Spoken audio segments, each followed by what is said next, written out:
Magandang gabi mga kamangs. Ako nga ay magluluto dahil wala kaming overtime ngayon. Sabi ko abay ako'y napapasipag magluto ngayon ah. Pagkagarning hindi masyadong busy sa trabaho ay hindi na ako nag-i-stack ng pang-ulam. Saka na lang ako nagluluto pagka uwi wala rin naman akong gagawin. Magsisinigang na baboy nga ako ngayon at parang namimiss ko na ang maasim-asim. Garning nga lang ho, ang buhay din sa Japan kahit pagod ka sa trabaho ay pag uwi mo ay ikaw pa rin ang magluluto. Ang totoo ay hindi naman ho ako magaling magluto, aring niluluto kung aring minimikos-mikos ko lang. Paglalahok-lahokin ko lang nagay ay mamay ayos na yan. Paminsan-minsan ay nagluluto din ako ng garning may mga sabaw, mga sinigang, nilaga. Nakakasawa din naman laging pritong itlog. Number 1 kasi yung itlog na pang-ulam dito ng mga Pinoy. Paano yung mga katipid? Pasyensya na ho kayo diyan sa aming takore. Sa kahoy ho kasi kami nagpapainit ng tubig kaya gayang mauling. Nilagyan ko nga din ho diyan ng kaunting gulay. Bakit ho gaya na akin sa huglaang wala sa resipe? Ay paano yung mga gulay lang na kinakain ko ang aking sinasahog? Nilagyan ko nga lang diyan ng mga kung ano-anong pampalasa. Minikos-mikos na nga ni Kamangs. Ano kayang kalalabasan ng lasa niyan? Yung kay malasa. Tinikman ko nga diyan. Baka malambot-lambot na ang karne. Baka arin ang lalaban pa. Wari ko'y kaunting kulo na lang at magpapang-abot na. Kalambot ng baboy na nabili kong are-are atay bata-bata pa. Nilagyan ko na nga diyan ng pampaasim, hindi matatawag na sinigang pag hindi nilagyan ng pampaasim na yan.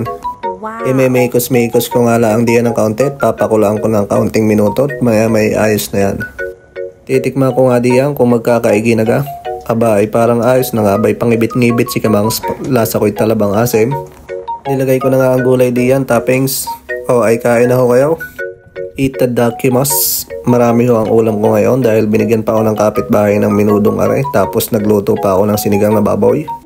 Tapos meron pa akong ginayat na pipino. Ay sira na naman ang diet ni Kamangs. Joke lang ho, hindi naman ako nagda-diet. Ba't ga ako magda-diet ay anong sarap kumain. Kahit mahal ang bigas ay tuloy ang paumbok sa plato.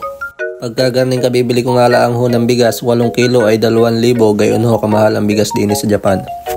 Pero ayos lang, sabi nga ay bigay ang alak pag nagmahal hindi kayo nagre-reklamo, nabili pa rin, ayan pa kayang bigas. Tuloy ang sakol ni Kamangs kundi maghapla sa tiyan at baka hindi matunawan. Pagkatapos kong kumain ay magbibir ng kaunti, sabi nga ay pampahulaw at baka hindi matunawan. Pagarni-garni nga lang ho ang buhay ko din pag walang overtime, sabi nga ay mag-relax ng kaunti. Dahil pag busy na uli ay hindi na magagawa ang garni, pagkakauwi kakain at maya-may siya tutulog na. Pari naman hong iniinom ko ay hindi masyado nakakalasing, pampainit lang, 5% lang ang alcohol. Mahina naman ang berdine, hindi katulad dyan sa atin sa Pinas pag may isang butin gin ay siya solved na. Pag wala kang kainuman ay pag may kainuman ka ay bitin ng isang butin gin. Sabi nga sa amin kung sinong joker o yung huling sashot ay siyang bibili. Kaya man din ayaw kong magjo-joker, pagkakaunti na liliwatin ay tinatansya ko na ang tagay ko. Joke lang ho, hindi naman ako gayon. Ako'y pag nadayo ng inuman ay palagi may nakasuksok sa tagiliran na isang butin gin. Nakakamiss tuloy dumayo ng inuman sa Mindoro. Mahaba-habang panahon pa ang titiisin ni Kamangs bago makadayo ulit. Lasa ko'y pag may 3 shot ng gin ako'y lasing agad, hindi naman nakakatikim, walang practice. Ay siya, tagay ho tayo, ako'y magbabarik muna. Magandang gabi sa inyong lahat.